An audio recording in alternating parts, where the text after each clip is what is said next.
This next section of the tutorial shows you how to add your taxis.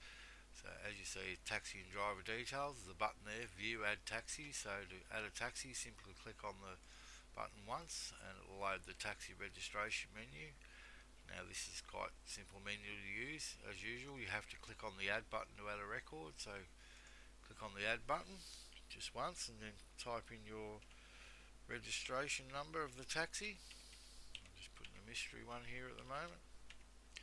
And to move the field, just hit the enter key. Now the model, I'll just put down that it's a Falcon.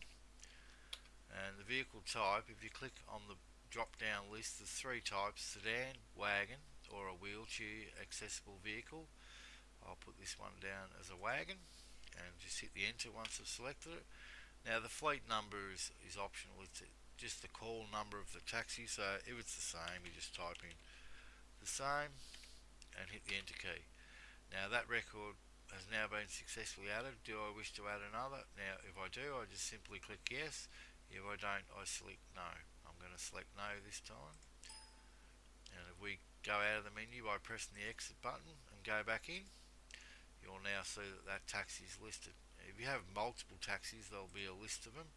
So if you want to search one, you just locate the number and press the find button here and that will locate the taxi immediately. And that concludes the tutorial on the taxis.